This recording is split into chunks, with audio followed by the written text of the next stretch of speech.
कि असुरों पर विजय प्राप्त करने के कारण देवताओं को गर्व हो गया और सभा में नृत्य गान चल रहा था। भगवान जब किसी पे गर्व करते हुए देखते हैं तो उनको अच्छा नहीं लगता। फिर सृष्टि के विधान के प्रधान अधिकारी जब देवतागण और देवराज इंद्र और उन्मत्तता, विजयश्री में उन्मत्तता आ जाती है, तो भगवान ने एक यक्ष का रूप धारण किया और सभा के प्रधान द्वार पर दिखाई दिए।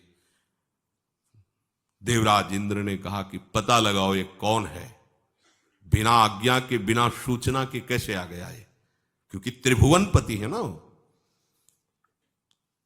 अग्नि देवता ने कहा मैं जाता हूं, पता लगा के आता हूं, क्योंकि किसी बलवान का परिचय पूछने के लिए निर्बल को नहीं भेजा जाता। अग्निदेव गए और कहा आप अपना परिचय दीजिए, कौन हो और यहां कैसे आए हो। तो उनका परिचय लेने के पहले हम आपका परिचय जानना चाहते हैं, आप कौन हो। उन्होंने कहा कि मैं अग्निदेव हूं। सामर्थ्य आपकी, त्रिभुवन को उपले की तरह भस्म कर सकता हूं।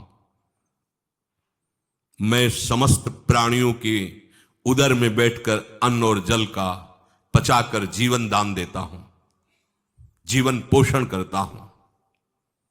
अच्छा, एक तिनका फेंका, हम तुम्हारी बात तभी प्रमाणित, ये उपनिषद की बात, हम तुम्हारी बात तभी प्रमाणित मानेंगे जब तुम इस तिनके को जला दोगे। अब कोई अग्नि देवता से तिनका जलाने की बात कहे, सहज में दृष्टि डाली, कुछ नहीं हुआ, पूरा पावर लगा दिया। यक्ष जी ने मुस्कुरा कर कहा तुम तो कहते थे पूरे त्रिभुवन को उपले की तरह जला दूंगा, अब ग्रीवा झुकाई पहुंचे। देवराज इंद्र ने कहा कौन है, बोले असमर्थ रहा उनका परिचय जानने में, वायु देवता। आप अपना परिचय बताइए।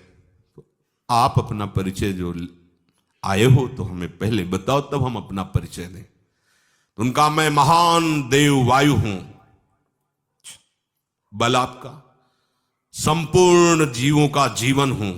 अगर मैं रुक जाऊं तो एक भी क्षण सृष्टि टिक नहीं सकती, क्योंकि सब वायु से जीवित है। और मैं पूरे ब्रह्मांडों को तिनके से उड़ा सकता हूं। ये तिनका है, उड़ाओ। पूरी ताकत लगा दी वायु देवता ने, तिनका नहीं उड़ा। ग्रीवा झुकाई, वापस चले गए। अब देवराज इंद्र उठे, जे ही नजदीक पहुंचे यक्ष अंतर्धान हो गए और देखा साक्षात ब्रह्म विद्या, दूर से मूर्तिमान ब्रह्म, और डांट लगाई कि तुम उनसे संभाषण करने योग्य भी नहीं हो, क्योंकि तुम सबसे बड़े सिंहासन पर बैठे हो और अहंकार करते हो। तुम्हारे देवता सब सामर्थ्यहीन है, एक तिनका भी अग्नि नहीं जला सका, एक तिनका भी वायु नहीं उड़ा सका। अरे जिनकी शक्ति से शक्तिमान वो भगवान स्वयं आए हुए थे, कांप गए थे। अहंकार मत करो, जाओ, भगवान के बल से तुम विजयी हुए।